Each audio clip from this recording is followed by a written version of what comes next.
Hi Virgo, this is Tisch Aitken, and this is your monthly report for the month of April 2022. We begin the month in Aries season, and the sun is transiting in the cardinal fire sign of Aries. In your house of healing and transformation, it's the house of death and regeneration, as well as joint resources, taxes, and debt. So really bringing light to that area as you try to heal that sector of your life, whether it's emotionally or financially or dealing with loss, like a lot of people unfortunately are at this time. Mercury, the planet of thoughts and communications, also transiting in Aries in the sector of your chart. Chiron, which is the wounded healer, is there as well, bringing healing potential. And there are a lot of planets transiting in the fixed air sign of Aquarius, and we are in the new age of Aquarius, which is about community and the future. It's also about technology and social media, whether we like it or not, but it's about connection and building connection in a very broken world. Vesta, which is an asteroid that represents hearth and home. Mars, the planet of action. Venus, the planet of love and money. Juno, which is an asteroid that represents partnering, and Saturn, the planet of karma and structure, are all transiting in Aquarius in your house of work and health and daily routine, really focusing on structuring your goals in your habits, structuring your health, really focusing on that area and taking care of yourself. And then there's a very strong Piscean and Neptunian energy that's palpable to everybody because Jupiter, which is the ancient ruler of Pisces, it represents the vision. Neptune, which is the modern ruler of Pisces, represents the dream. The two have been dancing together for a while, and they are going to peak and meet up from April 9th through April 12th. And they meet up in your house of partnerships and relationships. If you are single this year, having the luckiest planet, the planet of expansion and opportunity, which is Jupiter, transiting in your house of relationships on and off through December 20th is phenomenal. Having the Jupiter-Neptune pairing brings a very magical and manifesting energy. It's very romantic. So this is a time to magnetize what you want to partner with and really work with the dream and the vision.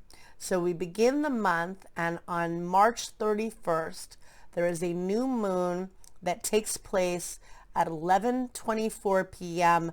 Pacific Daylight Time, and on April 1st at 2:24 a.m. Eastern Daylight Time at 11 degrees and 30 minutes of the cardinal fire sign of Aries. And this new moon takes place in your house of money and empowerment and healing.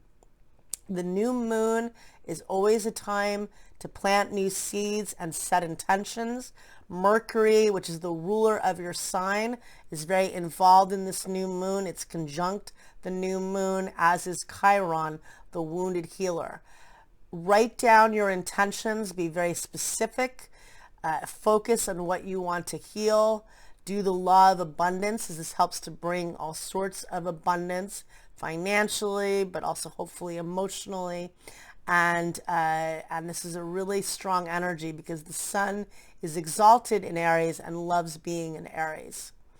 On April 1st, the sun meets up with Chiron, the wounded healer, at 10:56 p.m.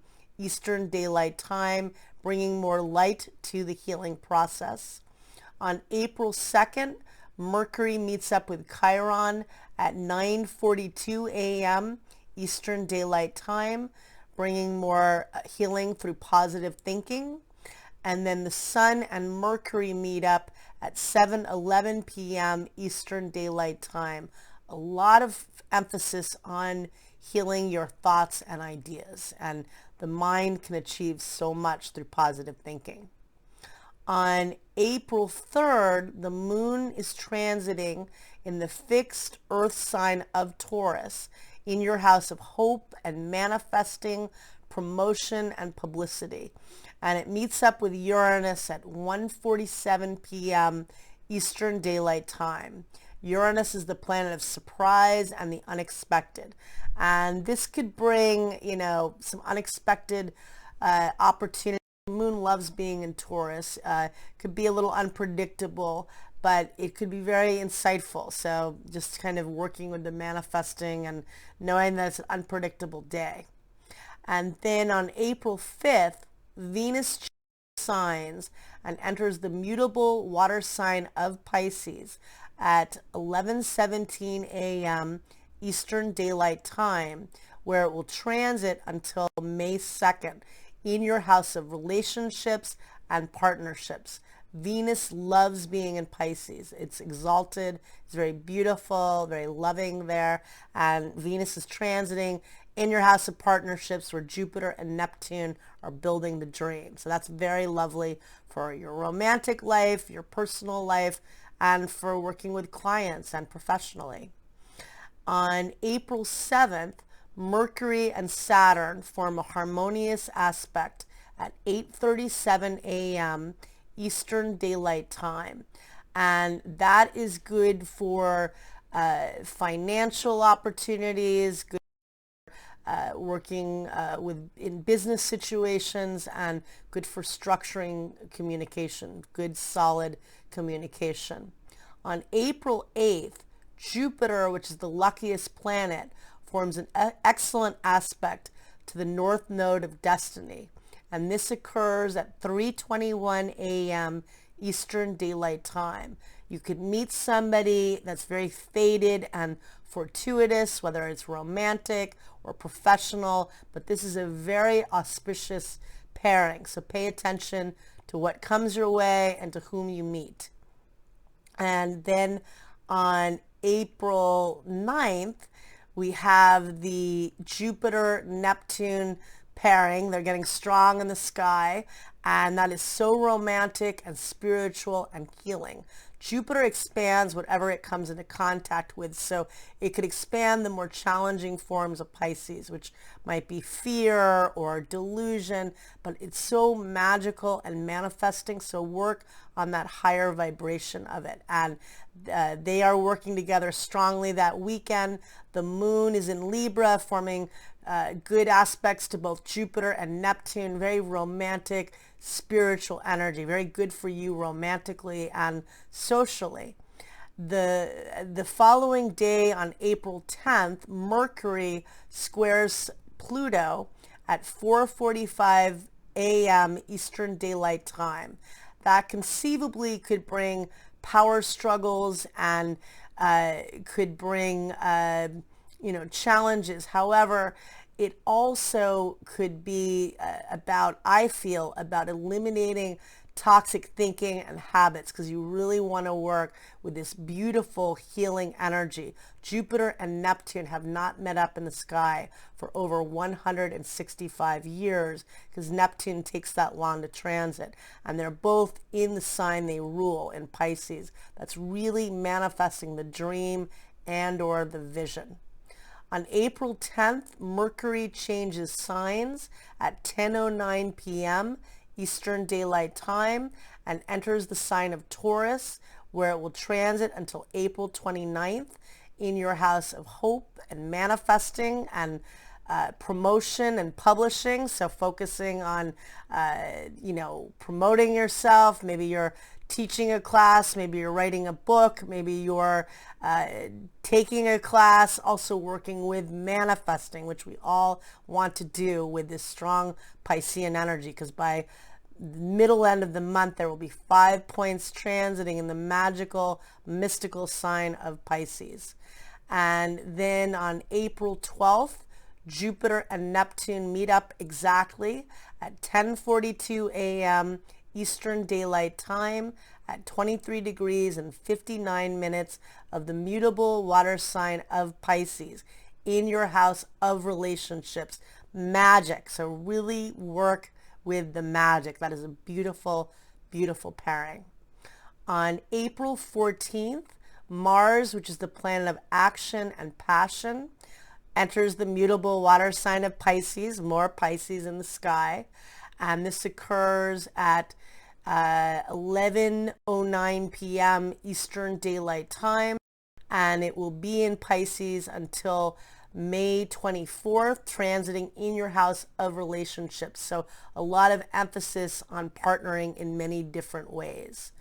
On, let's see, on April 16th, there is a full moon that takes place at 2:55 p.m. Eastern Daylight Time at 26 degrees and 46 minutes of the cardinal air sign of Libra. And this full moon occurs in your house of income, money, and what you value. And it squares Pluto, the planet of death and rebirth. So there could be some endings in certain things. Maybe it's creative projects, maybe it's ways of making money, but it could be a little bit difficult. Full moon is a culmination. Maybe you've been working on a project and you finally get paid for it, or you reach completion with it, but it's a bit of a difficult, I mean, that's difficult squaring Pluto. That can definitely bring endings and definite change, but eliminating what's blocking you, eliminating the toxicity. Jupiter and Neptune are still very strong in the sky. Saturn is squaring the nodes of fate, so there are very fated choices and decisions that are occurring. And on April 17th, Mercury forms a harmonious aspect to Venus, and this is lovely energy. This occurs at 9:09 p.m. Eastern Daylight Time. That's good for connecting socially and romantically, and then Mercury and Uranus meet up at 9:51 p.m. Eastern Daylight Time, Pacific Daylight Time, and on April 18th at 12:51 a.m. Eastern Daylight Time. That could bring unexpected news. That could bring excellent ideas. That's a very innovative signature. Uranus is the higher octave of Mercury, and it's in your house of teaching and learning and promotion. So you could, maybe you're doing a marketing project. It could be very good for promoting yourself in a very innovative way, but there could be sudden changes or unexpected news as well. And then on April 18th, Venus forms a very harmonious aspect to Uranus, the planet of the unexpected. And this could bring unexpected romantic and social opportunities for you, and just a very creative and innovative energy. That occurs at 3:15 a.m. Eastern Daylight Time. But on the day of the 18th, the Sun squares Pluto at 11:14 a.m. Eastern Daylight Time. That could bring endings, that could bring challenges, definitely. But so know that that's going to be an intense day. Work with the innovative, creative energy that is accessible. On the following day, on April 19th, the Sun changes signs and enters the fixed Earth sign of Taurus, and it will be there until May 20th. And it's transiting in your house of hope and optimism, and this occurs at 10:24 p.m. Eastern Daylight Time.